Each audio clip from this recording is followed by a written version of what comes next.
tudo bem? Na aula de hoje nós vamos falar sobre os 7 princípios do empoderamento feminino segundo a ONU, parte 1. A aula vai ser dividida em 2 partes, essa primeira semana, a parte 1, e na semana seguinte, a parte 2. Para a gente retomar o assunto, vamos só fazer um breve resuminho do feminismo.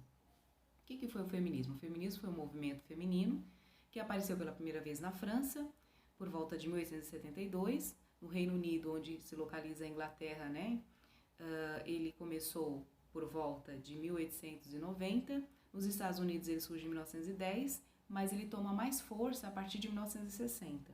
E a partir de 1960 ele espalha pelo mundo, principalmente por aqueles países onde estava acontecendo a Revolução Industrial.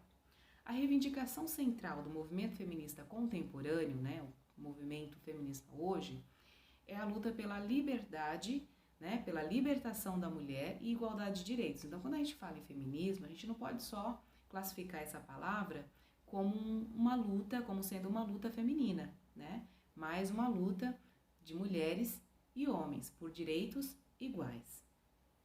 O movimento feminista, ele surgiu no Brasil a partir do século XIX. Então, logo após o fim da escravidão, as mulheres começaram a lutar por direitos, Por exemplo, direito à educação, direito ao divórcio, direito ao trabalho, Que antigamente as mulheres não podiam trabalhar. Inclusive, era muito comum elas serem impedidas até de estudar, Isso era uma questão bem comum. O apoio da ONU aos direitos das mulheres começou ainda com a Carta da Organização, a Carta dos Direitos Humanos, que o Brasil também assinou logo após a Segunda Guerra Mundial e que jurava defender os interesses femininos, os interesses humanitários como um todo. Então, o primeiro princípio é estabelecer a liderança corporativa de alto nível para a igualdade de gênero. Então, por exemplo, dentro de uma empresa, o que significa isso? Dentro de uma empresa, o gestor ele deve estimular o funcionário a estudar, a se profissionalizar, a valorizar esse profissional na sua função, ofertar oportunidade de trabalho. Então, esse princípio ele está relacionado a essas questões que eu coloquei para vocês.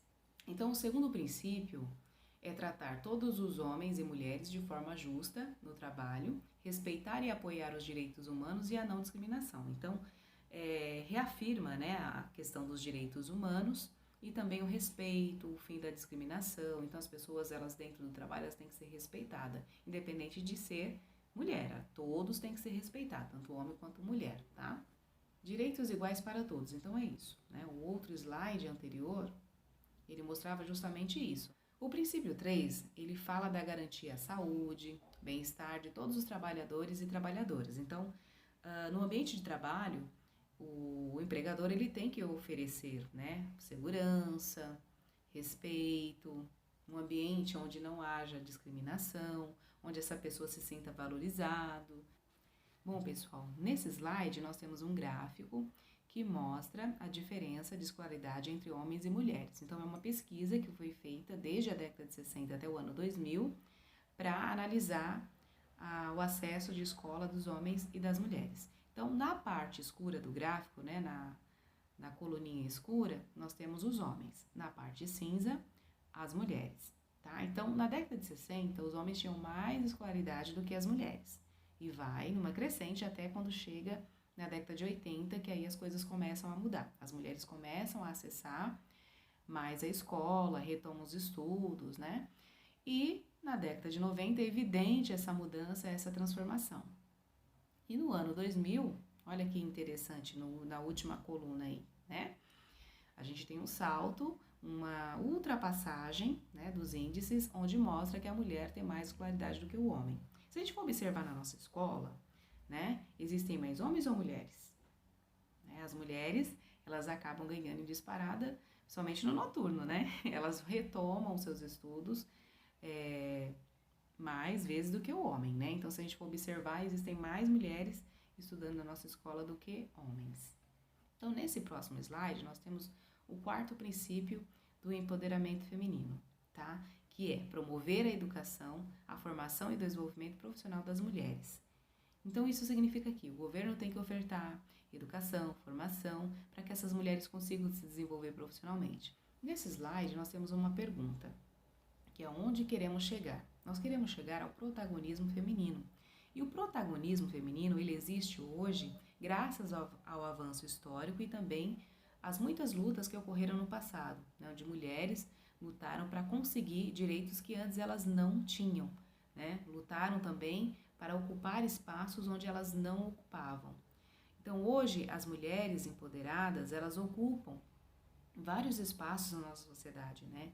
Então, a partir dessas lutas, nós conquistamos o direito ao voto, o direito de estudar, de trabalhar, de divorciar, exercer cargos políticos e de liderança, entre tantas outras coisas. E nós vamos chegar numa palavrinha muito interessante, que é a integridade, que significa um ser que é respeitado, um ser completo. Então agora nós vamos à atividade. Primeira atividade, no SEJA, a maioria dos alunos é do gênero feminino. Por que você acha que isso acontece?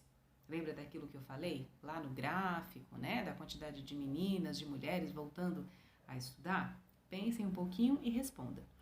2. Em sua casa, como funciona a divisão dos serviços domésticos? Caso more sozinho, quando era criança, como ocorria essa divisão? Então tá aí, 2 perguntas para que vocês respondam. Então tchau, bons estudos e até a próxima.